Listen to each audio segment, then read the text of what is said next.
va faire du coup une petite présentation de la suite de l'aventure un peu DFM, parce qu'en fait on a lancé tout ce cursus de formation, hein, que vous avez compris, qui s'articule entre une alternance entre clinique et biologie. Hein. Tous les modules, c'est 6 modules, et les 6 modules se répondent 2 à 2. Module 1, investigation clinique et prise en charge de l'intestin. Module 2, toutes les analyses de l'intestin. Module 3, oui, pardon, merci.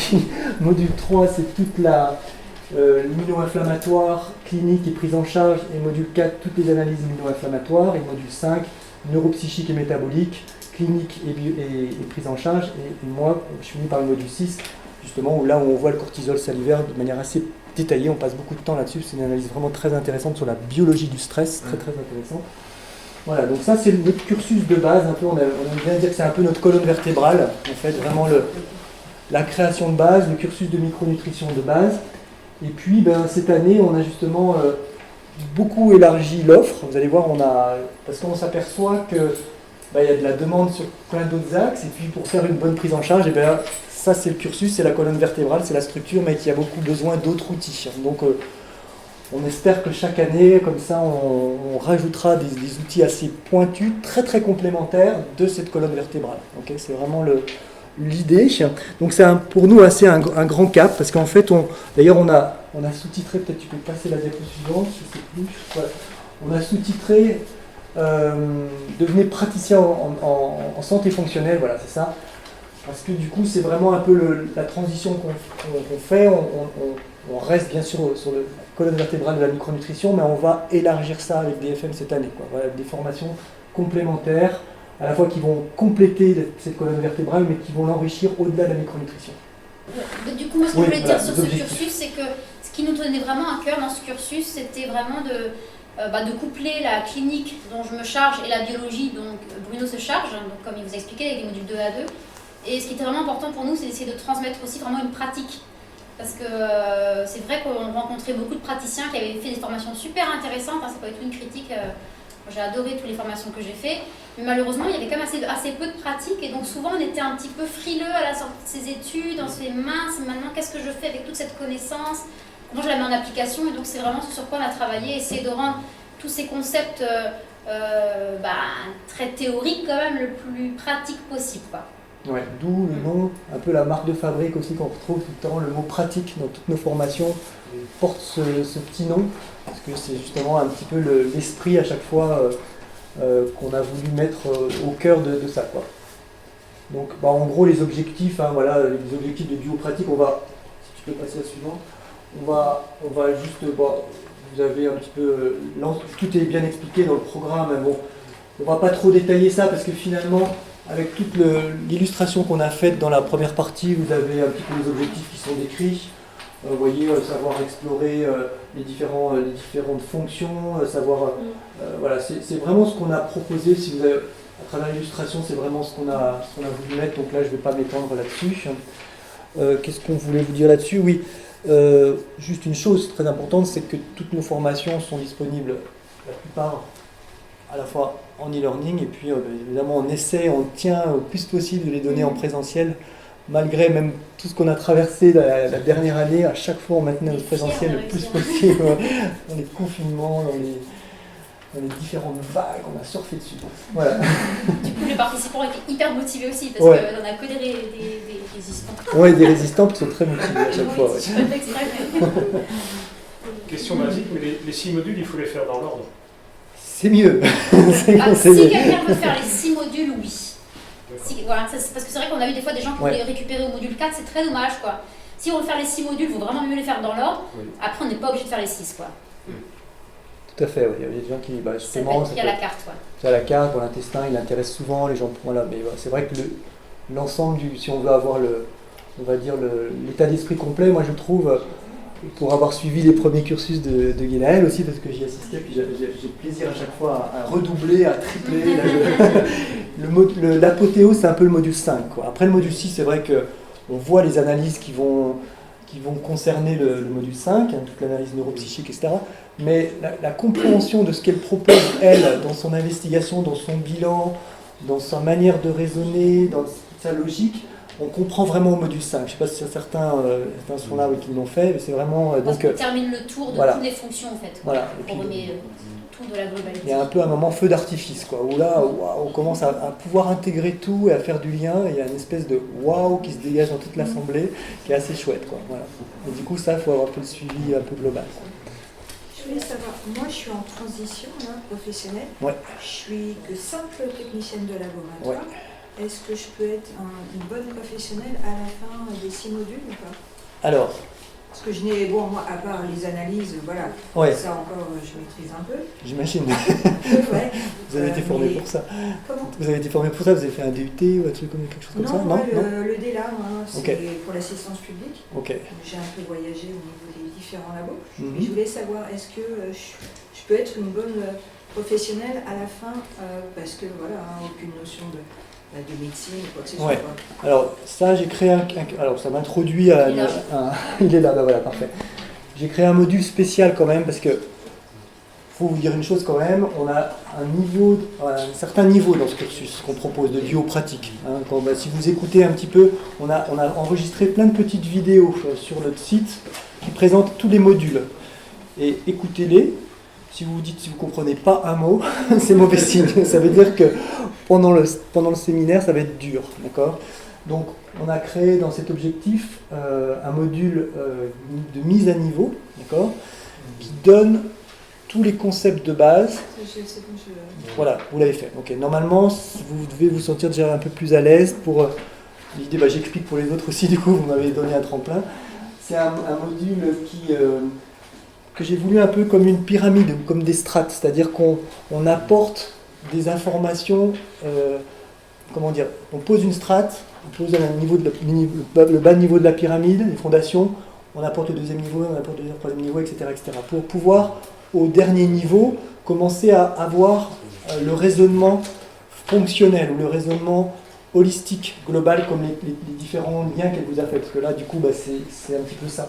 Donc on pose des bases de chimie, mais alors à chaque fois, l'idée, c'est de ne pas perdre son temps avec des trucs inutiles, d'accord? Moi, j'estime que j'ai essayé de donner le nécessaire et le suffisant. J'aime bien ces deux mots, parce que c'est vraiment ça. Deuxième strate, la biochimie. Alors là, si vous ouvrez un livre de biochimie, vous êtes paumé. Hein, je vous dis tout de suite, c'est très très compliqué. Donc là, j'ai essayé de donner des choses dont on avait besoin vraiment en consultation. Le nécessaire est suffisant.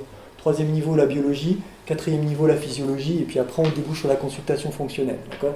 Le fait de poser tout ça, ce qui est génial, c'est que ça vous comprenez ce que vous faites. C'est ça qui est fabuleux. C'est que vous comprenez tout. Vous avez toutes les articulations, les rouages de pensée pour pouvoir expliquer, justement, être pédagogue avec son patient, pour pouvoir vraiment comprendre. Normalement, j'aimais bien souvent, c'est une citation d'Einstein, je crois, qui disait que ce qu'on n'est pas capable d'expliquer à un enfant de 6 ans, c'est qu'on n'a pas compris. Et moi, je pense que c'est un peu ça dans nos consultations. On doit être hyper simple. Tu disais tout à l'heure, on parlait comme un enfant. On ne traite pas nos patients comme des enfants. Il ne faut pas faire ce qu'on n'a pas dit. Mais c'est d'être capable d'expliquer des concepts parce qu'on les a suffisamment bien compris. Et pour comprendre la micronutrition, il faut forcément des bases de biochimie. C'est quasiment impossible sans ça. Pour finir, pour répondre à votre question, je pense que oui, en bossant bien. C'est pas juste les écouter et puis après, mais si vous voulez travailler, vous êtes vraiment impliqué dedans. Si vous faites aussi vos propres recherches, il y a un investissement, quoi, comme dans toute formation professionnelle. Quoi. Mais par contre, vous avez absolument toutes les clés. Par contre. Okay. Et après, n'hésitez pas autrement, si jamais on n'a pas le temps de poser plus de questions, de les poser. Comment on peut les poser? Comment on peut les poser ouais. On a plusieurs groupes, on intervient plein de groupes, mais parce on peut le dire, c'est un tremplin pour le dire aussi, c'est que on a créé un groupe spécial pour les gens qui suivent nos formations. À partir du moment où vous faites une formation, même un seul module, si vous achetez, le module 1, voilà, vous intégrez un groupe Facebook, donc il faut être sur Facebook, et puis à partir de là, un groupe privé sur lequel vous pouvez nous poser des questions, et notamment un cas clinique, etc. On essaie d'être plus présent possible, on est très présent sur les réseaux, mais voilà, on fait ce qu'on peut. Et puis c'est très important, c'est vrai que les participants qui posent beaucoup de questions avancent beaucoup plus vite. C'est l'intérêt des présentiels aussi, parce que du coup on a le temps de poser beaucoup de questions posées en présentiel. Juste une petite question, pour le présentiel, on part avec un support quand même? Oui, bien sûr. Moi j'ai 450 slides et vous les avez. Ouais. Il faut gratter un peu, souvent en plus, mais il y a un bon support déjà. Alors, celui-là, il est vu, du coup, c'est parfait. Merci pour la question. Alors après, l'autre nouveauté 2022, c'est le cursus, le module, un gros module qui s'appelle Hormonopratique, encore une marque de fabrique pratique. Celui-là, il me tenait vraiment beaucoup à cœur, il me met beaucoup la pression, parce que je l'ai beaucoup travaillé. 4 jours, hein. Ouais. Il est 4 jours, effectivement, et c'est vrai que dans le cursus biopratique, on aborde la thyroïde, le cortisol, la mélatonine, qui sont déjà des hormones. C'est déjà pas mal parce que pour un bon début, c'est déjà très bien. Mais après, on a envie d'aller parfois plus loin et découvrir plus les hormones stéroïdes, féminines, masculines, etc. Et donc là, c'est vraiment 4 jours pour se poser sur ce fonctionnement endocrinien. Donc on voit un peu toutes les principales hormones, donc testostérone, oestrogène, progestérone, cortisol, hormones thyroïdiennes, etc. Et on fait plein de zooms. Zoom sur l'endométriose, zoom sur la préménopause, zoom sur le SOPK, zoom sur l'hypertrophie bénigne de la prostate, zoom sur le déficit androgénique, zoom sur tout ce qui peut être d'ordre de dysfonctionnement hormonal. On les voit d'aspect assez pratique et vraiment c'est un module où on va beaucoup raisonner. Donc c'est un module, je pense, qui se veut assez original parce que je parle aussi dans ce module de la physiologie de la femme parce que j'ai découvert grâce à Marion Vallée, la sage-femme au fond de la salle, j'ai découvert grâce à elle tout ce qui est méthode d'observation du cycle qui m'a vraiment révolutionné ma pratique en hormonaux. Alors j'en faisais déjà pas mal de l'hormono, mais quand j'ai découvert sa formation, je me suis dit mais comment est-ce que j'ai pu pratiquer l'hormono chez la femme sans connaître ça, quoi? Comment est-ce que j'ai pu continuer à donner faire des bilans hormonaux à J21 pour voir s'il y avait une bonne ovulation, alors que parfois la femme elle va ovuler à J22 et que parfois elle aura ovulé à J7. Qu'est-ce que j'évalue en fait à J21? Moi-même j'avais fait mon suivi à J21, j'avais une progestérone de 5 et quand je l'ai fait au bon moment de mon cycle, c'est-à-dire 7 jours après mon ovulation à moi, je n'étais pas à J21. J'avais une progestérone de jeune fille de 20. Marion m'a dit, mais tu ovules comme une jeune fille. Donc c'est quand même super intéressant de se rendre compte de, mais je me suis dit, et puis ça change tout dans notre prise en charge parce que donner une plante progestative à une femme quand on la donne à J15, comme on dit tout le temps J15, parce que la femme est censée ovuler à J14, donc on donne une plante progestative quand on pense qu'elle en manque à J15. Mais ça se trouve, elle n'a même pas encore ovulé. Donc peut-être qu'on va même altérer son ovulation. Donc vous voyez, ça change, mais tout quoi. Donc ça m'a donné beaucoup de motivation pour non seulement faire ce cursus, ce module hormonaux, et puis aussi pour proposer à Marion de nous présenter sa formation. Marion, vous voulez que je le fasse? Ouais. Donc c'est vraiment super complémentaire entre le cursus hormonopratique et puis la formation de Marion. Bon Guénel a presque tout dit. Donc en fait le centre de cette formation que vous trouvez dans le catalogue que j'ai découvert aussi ce soir, c'est super. Bravo Elisa, pour ça. Le challenge c'est de transmettre les informations suffisantes, le contenu suffisant pour vous permettre en tant que praticien, quelle que soit votre profession, de donner les clés d'observation du cycle à une femme. Donc observer son cycle, c'est pas seulement observer ses règles. Pourtant, moi, on m'a posé le logiciel de la gynécologie sur des fondations quasi inexistantes. C'est-à-dire que j'ai appris la pathologie gynécologique sans avoir appris vraiment la physiologie. Donc j'ai appris à envisager un cycle au travers des règles.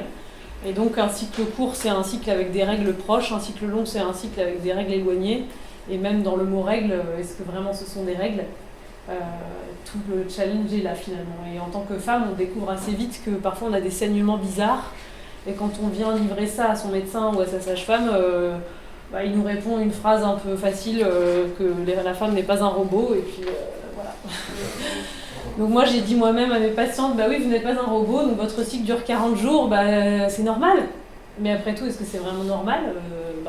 Après j'ai découvert que non, c'est pas toujours normal.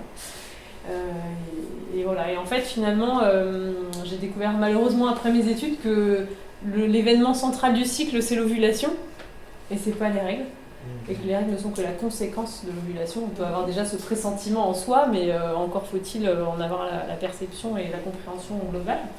Et donc, en observant son cycle, on observe les différentes phases de son cycle. Et en fait, on observe que la phase fertile, La phase de glaire cervicale, pour être plus concret, c'est la phase qui va amener à l'ovulation et c'est ça que la femme est capable d'observer jour après jour. Et en fait, en ayant cette observation quotidienne, et donc la femme va tenir un tableau, et ce tableau va être un outil thérapeutique d'une très grande puissance pour les praticiens de la femme, puisqu'il nous permet d'apprécier cliniquement la fertilité et donc la qualité d'ovulation de la femme, et aussi quand l'ovulation a des troubles. Et donc ça va nous amener aux troubles gynécologiques, et donc on va pouvoir explorer aussi à bon escient, comme dit Guénaëlle, le jour 14 il disparaît, enfin on ne raisonne plus du tout en termes de nombre de jours, on va raisonner par rapport à l'ovulation, et donc explorer par rapport à cette phase.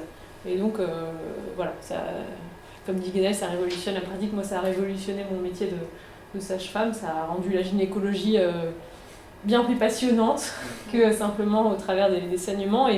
Et en tant que praticien en micronutrition, cette formation vous permet vraiment d'optimiser votre prise en charge de la femme spécifiquement, parce qu'on peut vraiment l'appréhender dans la globalité. Voilà. Merci beaucoup. Merci. Et vraiment, pendant la formation hormonopratique, je vais un peu critiquer les analyses. Pourtant, je les utilise à fond et je continuerai à les utiliser. Mais je vais vous faire prendre conscience quand même que les analyses en hormonaux, c'est à lire avec énormément de distance parce que c'est très complexe. Qu'est-ce qu'on analyse exactement dans une analyse en hormonaux? Entre la fraction libre active en fonction des transporteurs hormonaux, en fonction de la sensibilité de la personne aux hormones, en fonction de ses polymorphismes génétiques, en fonction de sa période du cycle ou sa période de vie, ou en fonction des perturbateurs endocriniens. Mais quid de qu'est-ce qu'on analyse par une analyse? Alors qu'effectivement, la clinique va être souvent beaucoup plus informative, même si bien sûr elle est toujours à prendre avec beaucoup de recul et plein d'éléments entre eux. Les analyses n'ont du sens que dans la clinique, ça c'est vrai pour tout. Mais donc c'est vrai que la glaire cervicale, c'est un super, Marion tu l'appelles le biomarqueur. Pour nous, biomarqueur, c'est un peu perturbant parce qu'on pense aux analyses biologiques, mais après tout c'est quasiment ça. Donc ça peut être un super biomarqueur effectivement de la fertilité de la femme, mais aussi de sa vie gynécologique. Donc ces méthodes d'observation des cycles, on peut aussi l'utiliser du coup en tant que moyen de contraception, pour optimiser sa fertilité ou pour son suivi gynécologique. Donc là, par exemple, tout à fait. Les inséminations qui tombent à plat. Bah oui, il y a plein de choses qu'on pourrait repérer. Exactement, tout à fait. Ce que je voudrais rajouter, c'est en tant qu'homme qui consulte justement en micronutrition, c'est à quel point cette formation hormonaux et aussi ce que vient de nous présenter Marion, pour moi ça me paraît juste indispensable parce que le nombre de femmes à la consultation c'est 80, je sais pas, par exemple Florent, je sais pas toi, mais moi 80-90%, oui, je sais pas, par exemple, parce que tu consultes beaucoup, je savais, donc 80-90% de femmes peut-être, moi en tout cas dans ma consultation c'est ça. Ah oui, alors, oui. Je ne sais pas compter les statistiques, mais c'est une grosse majorité certainement. C'est ça, ouais. Et donc du coup, le nombre de fois où, je dois l'avouer, des fois je suis totalement déstabilisé par du coup des problématiques qui ne sont pas, le motif de consultation ne sont pas des problèmes féminins, forcément, mais il y a toujours des intrications chez les femmes de 40-50 ans, ou voire plus, il y a toujours des intrications. Et parfois je suis très déstabilisé, c'est un outil qui me manque vraiment aujourd'hui, que ce soit l'hormono ou que ce soit ce que tu viens de nous exposer Marion, je pense que c'est vraiment vital. En tout cas, moi je le sens pour mon propre apport en tant que praticien. Et donc voilà, c'est un petit peu aussi ça qu'on cherche à offrir avec cette formation dans DFM. Je peux embrayer sur le yoga peut-être du coup? Mais tu peux embrayer sur Parce que c'est en rapport avec ce yoga. Vas-y, ouais, très bien, sur le yoga. Sur l'onco, tout ça. Ouais. Du coup, alors je ne respecte pas le plan, mais j'ai envie de vous parler maintenant du yoga parce qu'on va aussi parler d'hormones. Ouais. Donc ça va être une formation qui sera dispensée par Aliénor Rocher, qui est une femme qui vit. C'est génial, c'est vraiment une formatrice exceptionnelle, elle est très vivante, elle est très rigolote, elle a beaucoup de punch. Moi j'imaginais les profs de yoga comme des super zen. Elle n'est pas du tout comme ça, elle est très drôle. Et donc elle va nous faire une formation yoga pratique et santé féminine. Donc vraiment ça va faire un tout, parce qu'effectivement on va s'occuper de l'observation, on va s'occuper de la prise en charge micro-nutritionnelle, mais il n'y a pas que ça. On sait très bien qu'il y a aussi le psychomotionnel, les thérapies corporelles et dans le côté endocrino, bien plus que dans n'importe quel autre domaine, je pense. Donc du coup, Aliénor va nous faire une formation de 2 jours qui sera dispensée en classe virtuelle ou en présentiel. Donc elle ne fera pas de e-learning, ce sera classe virtuelle en direct ou en présentiel. Et à travers ces 2 jours, elle va nous faire prendre conscience qu'effectivement on peut appliquer des méthodes de yoga thérapie Mais aussi, on va pas faire que du yoga, on va faire la danse de l'utérus. Il y aura des protocoles de respiration, des points d'acupression, plein de choses comme ça. Donc elle a plein d'outils à son arc, enfin de cordes à son arc. Et du coup, elle va beaucoup se baser aussi sur le cycle de la femme. Quel type de posture en fonction du moment du cycle. Donc faut-il encore savoir à quel moment du cycle on est. Ça va peut-être changer sa pratique elle aussi. Donc c'est exactement. Et puis on va aussi parler des périodes de transition hormonale de la femme. Les périodes de puberté, de grossesse, de ménopause. Et aussi, il va parler un petit peu de fertilité. Donc, on n'a pas encore fait sa formation, donc malheureusement, peut-être que je ne vous la décris pas parfaitement, mais je suis archi sûre que ce sera super chouette. Ouais, ce sera quand je ne sais plus les dates. C'est doit être en juin, je crois. En juin sur le... La première est en classe virtuelle. En classe virtuelle. La prochaine, c'est en février de l'année prochaine, pour le présentiel. Pour le présentiel. Autrement, tu as la classe virtuelle. La classe virtuelle en juin, quoi. Voilà. Elle a un planning chargé, cette madame. Ouais. Donc elle ne pouvait pas venir ce soir parce qu'elle est en Bretagne. Voilà. Alors, qu'est-ce que je dis là-dessus? Alors, on passe sur un autre sujet. Là, c'est un indispensable aussi. En fait, c'est que des indispensables. Alors, parce que ça aussi c'est des choses sur lesquelles on peut être très déstabilisé. Hein, parce que autant, je pense qu'il faut des exigences de compétences pour toutes les pathologies et désordres fonctionnels qu'on peut être amené à prendre en charge dans une consultation de micronutrition. Il faut de la compétence, c'est sûr. Mais quand on a affaire à des patients atteints d'un cancer ou en rémission ou en accompagnement, etc., là c'est vraiment compétence plus, quoi, hein, parce que là, ça rigole pas trop. Enfin, voilà. Et donc, du coup, on a trouvé un peu la perle rare. Enfin, c'est Guénaël qui a trouvé la perle rare. Florence Sally, qui est une pharmacienne, qui est formée spécialement justement dans l'accompagnement en soins de support en oncologie, et puis qui est vraiment complètement investie là-dedans et qui consulte spécifiquement là-dessus, et qui allie pour moi la triple compétence en tant que pharmacienne, de connaître très très bien tout ce qui est thérapie classique, que ce soit chimio, que ce soit biothérapie, que ce soit immunothérapie, donc comment ça fonctionne tout ça, quels sont les effets secondaires, des rayons, etc. Donc elle a un très très bon niveau de connaissance en tant que pharmacienne de tout ce versant, on va dire, médical. Elle maîtrise aussi la micronutrition, ce qui est important parce que du coup nous on fait ça dans le cadre d'une formation justement de micronutrition, et donc on cherche à faire évoluer nos praticiens qui se sont formés à la micronutrition, donc il faut bien sûr que ça se rattache, même ce que nous a expliqué Marion, se rattachera aussi évidemment à l'ensemble de notre esprit BFM micronutrition, et donc elle a donc cette compétence de micronutrition, et enfin la compétence de connaître aussi très très bien les protocoles alternatifs qu'on peut proposer aux patients cancéreux. Voilà, donc ça fait cette triple compétence qui vraiment, moi j'ai hâte, ça va être 3 jours de formation. Elle sera donnée à Rennes, d'accord, et pour le présentiel, et puis en e-learning très rapidement, je crois, sur septembre, quelque chose comme ça, je ne sais plus sur le programme, mais voilà. Est-ce que j'avais quelque chose à dire pour cette formation en plus? Non, je pense que c'est bien. Tu voulais quelque chose à rajouter? Non, c'est bon. Je pense que ça va. Sincèrement, je pense que ce soit aussi bien la formation de Guénaël sur l'hormono que la formation d'oncologie de Florence. Je pense que ça va être des formations de référence très très vite, parce qu'il y a peu de choses qui vont être aussi développées, aussi bien dans ce que donnera Guénaël que ce que donnera Florence. Voilà. Ça, complément pratique. C'est moi qui continue. Ouais. Alors ça c'est bon. Alors ça c'est notre univers. Ça aussi un indispensable, parce que le complément alimentaire fait partie de l'arsenal du micronutritionniste. Hein. En fait, en gros, on travaille sur l'assiette, on travaille avec des compléments, et on travaille avec des modifications de mode de vie. En gros, voilà le triptyque. Hein, voilà. Donc du coup, le complément alimentaire a toute son importance, d'accord. Donc il faut maîtriser ça, d'accord. Or, bien souvent, en tant que micronutritionniste, on part sur certaines habitudes de prescription assez vite, ou alors la dernière visite du labo, ou les choses qu'on a souvent entendues de la part du labo. Donc on a des ordonnances un peu assez vite dans notre pratique qui peuvent être assez types. Et donc il faut, je pense, très vite sortir de ça et savoir vraiment avoir un esprit critique sur les compléments alimentaires. Donc savoir ce qu'il y a dedans, bien connaître leur composition, être capable d'avoir un solide socle de connaissances sur le sujet des compléments alimentaires pour pouvoir faire des choix très éclairés, d'où le sujet.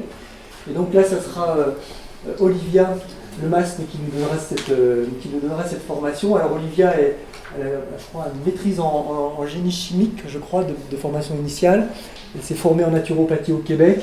Elle est consultante en formulation de compléments alimentaires. Et on va dire qu'elle est passionnée par cet univers du complément alimentaire. Voilà, elle est très pointilleuse, c'est quelqu'un d'extrêmement rigoureuse, méthodique.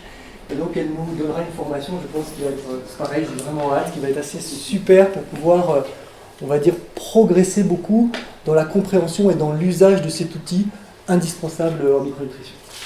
Voilà. Et puis la dernière, je pense encore moi, avec Elisa. Madame, vous voulez vous venir?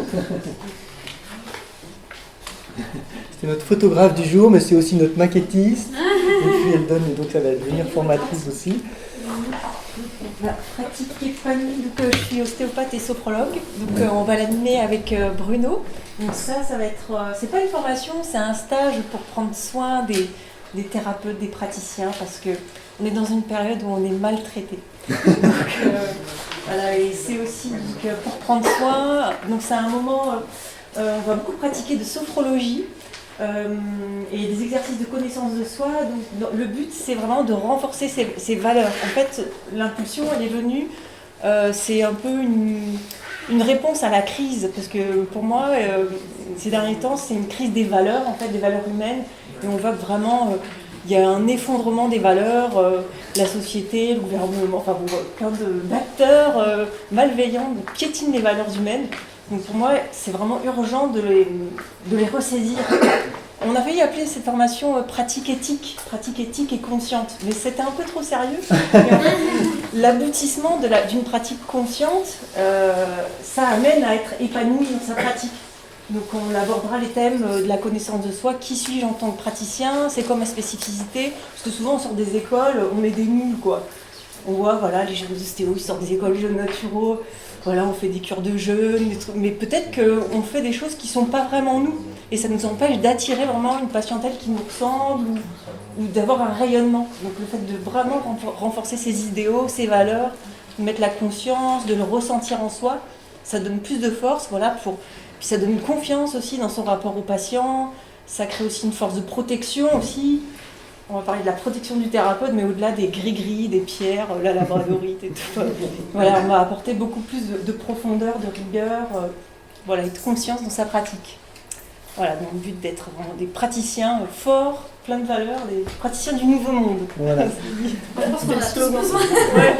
Oui, en fait, l'idée, c'est que la complémentarité, si je peux juste rajouter, c'est que du coup, dans toutes nos formations IFM, on est hyper technique, quoi. On forme des gens extrêmement pointus au niveau technicité.